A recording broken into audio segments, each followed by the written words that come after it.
Hi friends, welcome to aquarium channel. எப்போவுமே நாங்கள் சின்ன குட்டியோட தான் ஊர் சுற்றிட்டே இருக்கிறோம்.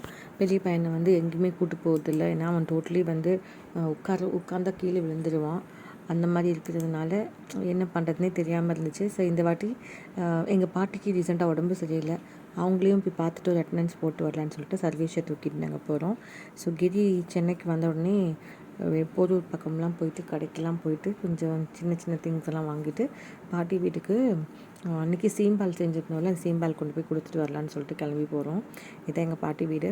அவங்களுக்கு ரொம்பவே சீக்கிரமாகவே ஏஜ் ஆன மாதிரி தெரியுது. ரொம்ப உடம்பு சரியில்லாமல் இருந்தாங்க. போன வாரம்லாம் சரியான காய்ச்சல். அது இல்லாமல் அவங்களுக்கு இப்போ 2 காலுமே திரும்பிடுச்சு. ஸோ ரொம்ப கஷ்டப்படுறாங்க நடக்கிறதுக்கு. எல்லாமே ரொம்ப சிரமம் தான். ஸோ போய் பார்த்துட்டு வந்துடலாம் அப்படின்னு சொல்லிட்டு நாங்களும் போய் ஒரு 2 மந்த்ஸ் 3 மந்த்ஸே ஆயிடுச்சு நான்லாம் போயிட்டு. ஸோ போகலான்னு போனோங்க. இதுதான் எங்கள் பாட்டி. இங்கே போனீங்கன்னா இந்த பேஷண்ட்டு இன்னொரு பேஷண்ட்டை பார்த்து ஃபீல் பண்ணுற நிலைமையாகி போயிடுச்சு. இது கொல்லப்புறம் இப்போதைக்கு சாமான்லாம் தேய்க்கிறதுக்கு போட்டிருக்காங்க. ஸோ இவங்க பாட்டி தட்டு மாதிரி நடந்து என் பையனை விசாரிக்கிறாங்க. அவனுக்கும் விசாரிக்கிறாங்கன்னு தெரியுது. பட் அவனுக்கு காலை தொட்டால் பிடிக்காது. எங்கள் பாட்டிக்கு இப்போ 2 காலுமே திரும்பிடுச்சு. என் பையனுக்கு 2 காலுமே நடக்க முடியாமல் அந்த மூமெண்ட்டே இல்லை. அதாவது இடுப்பு கீழே எதுவுமே வேலை செய்கிறது இல்லைங்க. ஸோ இப்போ என்னென்னா எங்கள் பாட்டிக்கு என்ன ஆயிடுச்சுன்னா, ஒரு செடி மாதிரி வளர்த்து ஒரு மரம் ஆற ஸ்டேஜில் இப்படி ஆகிட்டானேன்னு சொல்லிட்டு அவங்க ரொம்ப கண் கலங்க ஆரம்பிச்சிட்டாங்க. அவங்க அவங்க வீட்டுக்கு எப்போவுமே போனால் அவங்க வீட்டில் இருக்கிற சோப்பு டப்பா, சிலிண்டரு, அப்புறம் முக்கியமாக லைசால் இந்த மாதிரி திங்ஸ் எல்லாம் சார் போய் நோண்டு விளையாடுவார். இவங்க வாங்கி வாங்கி வைப்பாங்க. இப்போ 2 பேருமே இப்போ ரொம்ப நல்லாவே ஹெல்த்தியாக இருந்தாங்க. இப்போ both the great grand mother and parent 2 பேருமே அப்செட் ஆகிட்டாங்க. இப்போ எங்கள் பாட்டி கொடுத்து முத்தம் கொடுக்குறாங்க. இப்போ அவன் என் பாட்டிக்கு ஆட்டோமேட்டிக்காக கொடுக்கறதுக்கு ட்ரை பண்ணுறான். ஆனால் எனக்கு புரியல. இந்த பாருங்கள், ஆட்டோமேட்டிக்காக முத்தம் கொடுக்குறான். அது ரொம்ப நெகிழ்ச்சியாக இருந்துச்சு. ஏன்னா நம்ம சொல்லி புரியாத ஒரு குழந்தை அவங்கள கொஞ்சுறாங்க அப்படின்ற ஒரு ஜீவனுக்காக அதுவே முத்தம் கொடுக்குறது எனக்கு ரொம்ப நெகிழ்ச்சியாக இருந்தது. அப்படியே கொடுத்துட்டு கிளம்பலாம் அப்படின்னு சொன்னால் அவனுக்கு கொஞ்சம் ரொம்ப பிடிக்கும். இருந்தாலும் அவனை காலை தொட்டால் அவனுக்கு ஒரு மாதிரி இரிட்டேஷன் ஆகிடுது. ஸோ அதுக்கு அப்படியே பார்த்துட்டு நாங்கள் அப்படியே உட்காந்துருக்கோம் கிளம்பலான்னு. இப்போ என்ன ஆயிடுச்சு, எங்கள் பாட்டிக்கு இவன் நிலைமை இப்படி ஆயிடுச்சு, இந்த சின்ன வயசில் இப்படி ஆயிடுச்சுன்னு கண் கலங்க ஆரம்பிச்சிட்டாங்க. போன ஒரு ஹாப்பியான மொமெண்ட் கொஞ்ச நேரத்துலேயே அழுகையில் முடிஞ்சிருச்சு. எங்கள் பாட்டி அழுக, நான் அழுக, என் பையன் அழுக. என் வீட்டுக்காருக்கு என்ன பண்ணுறதுனே தெரியல. அவர் அப்படியே திருன்னு முழிச்சிட்டு சரி அப்படி கண்ட்ரோல் பண்ணிக்கிறாங்க. அவன் அழுகிறதுனால நாங்களாம் அழுகிறதுனால அவனும் அப்செட் ஆகிட்டான். எங்கள் பாட்டிக்கு கண்ட்ரோலே பண்ண முடியல. ஓடி ஆடின ஒரு குழந்தை இப்படி நடக்க முடியாமல் நடப்பினமாக ஆயிடுச்சு அப்படின்றது எங்கள் பாட்டியோட ரொம்ப ஆழமான வருத்தம். அவங்களாவது வைரம் பாஞ்சு கட்ட நம்மளாம் வாழ்ந்து முடிச்சிட்டோம், இன்னும் வாழ வேண்டிய ஒரு சின்ன ஒரு பிஞ்சு இப்படி ஆயிடுச்சு அப்படின்றது அவங்களுக்கு ரொம்ப வருத்தம். அதை அப்படி பார்த்துட்டு கண் கலங்கிட்டு நிற்கிறாங்க. அதில் எனக்கும் ரொம்ப அப்செட் ஆகிடுச்சு. சரி அப்படியே கிளம்புறோம் பாட்டின்னு சொன்னதுக்கு இந்த இதுலேயும் நான் காஃபி வச்சு தரேன்னு சொல்லிட்டு ரொம்ப மன்றாடிச்சு. அதுக்கப்புறம் நானே போயிட்டு பிளாக் காஃபி போட்டு எங்கள் பாட்டிக்கு ஒரு கப்பும் என் வீட்டுக்காருக்கு ஒரு கப்பும் கொடுத்துட்டு முறுக்கு கொடுத்தாங்க. அந்த முறுக்கு ரொம்ப நல்லா இருந்தது. அதெல்லாம் டேஸ்ட் பண்ணிட்டு நாங்கள் அப்படியே கிளம்பிட்டோம். ஏன்னா சரண் குட்டியை போய் பிக்கப் பண்ண போகணும் அப்படின்னு சொல்லிட்டு.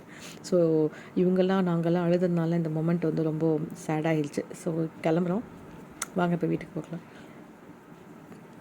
முன்னாடிலாம் இங்கே வெறும் எப்படி சொல்கிறது, சுற்றி வீடெல்லாம் இருக்காது. இப்போ நாராயணா டெக்னோ ஸ்கூல் பக்கத்துலேயே டயாபிட்டிஸ் ஹாஸ்பிட்டல் நிறைய வந்துடுச்சு.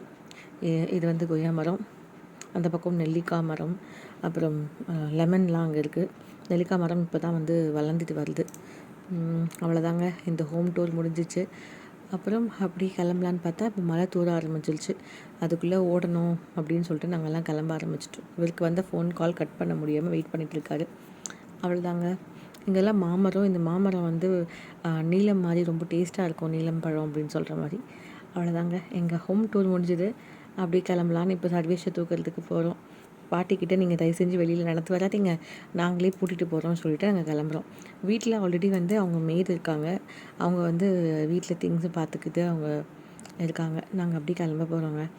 எப்போவுமே தம்பியை காரில் மட்டும் தான் தூக்கிட்டு போக முடியும், எங்கேயுமே போக முடியாது.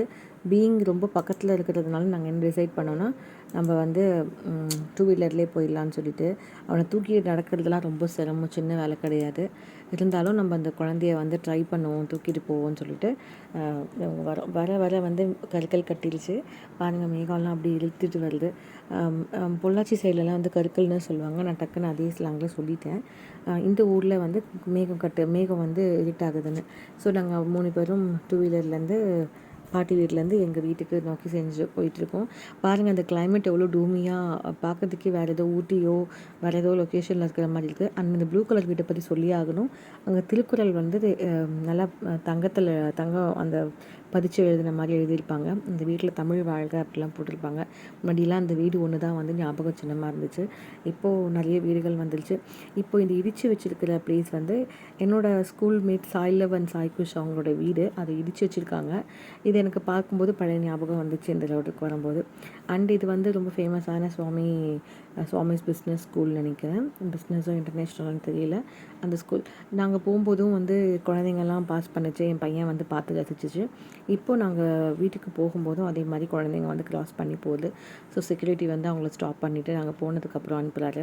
ஸோ இவர் வந்து ரொம்ப காலமாக இருக்கிற செக்யூரிட்டி. எப்போவுமே நான் குழந்தையிலேருந்து பார்க்குறேன் அவரை. அண்ட் இந்த இடத்துல ஒரு வேஃபல் ஷாப் இருக்கும். அது ரொம்ப ஃபேமஸ். அண்ட் இந்த மெட்ப்ளஸ் இப்போ ரீசெண்டாக வந்திருக்கு. இங்கே இருக்க பேக்கர்ஸ் எல்லாமே ரொம்ப நல்லா இருப்பாங்க.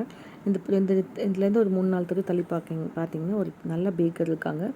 பயங்கரமான ப்ரெட்டெல்லாம் கிடைக்கும். பன்னெல்லாம் ரொம்ப டேஸ்ட்டாக இருக்கும். அதுக்கப்புறம் இந்த இடத்துல ஒரு பெரிய விசேஷம் இருக்குது. இங்கே ஒரு வள்ளி பூக்கிற ஒரு மரம் இருக்குது. அண்ட் திருவோட்டு பழம் பாரி ஒரு மரம் இருக்குது இந்த ரைட் ஹேண்ட் சைடில். அவ்வளோ காமிக்க முடியுமான்னு தெரியல. மழை தூரதுனால நானும் வந்து ஃபோனை காப்பாற்றிட்டு பார்க்குறேன். இந்த ரைட்டில் பார்த்தீங்கன்னா அந்த திருவோட்டு பழம் மரம் இருக்குது. நான் ஆல்ரெடி இங்கே இந்த ரோடை ஃபஸ்ட்டு போகும்போதே நான் காமிச்சிருப்பேன். அங்கேயும் பாருங்கள். அண்ட் இப்போது டோட்டலாக மழை ஆரம்பிச்சிருச்சு. ஸோ வீட்டுக்கு வந்தாச்சுங்க. திரும்பவும் ஷேர் பண்ண நினைக்கிறேன். அந்த திருவோட்டு பழம் மரமும் நீங்கள் பார்க்கலாம். இது வரைக்கும் பாருங்கள், காயோட காய்ச்சிருக்கு பாருங்கள். அதுதான் அந்த பழம்.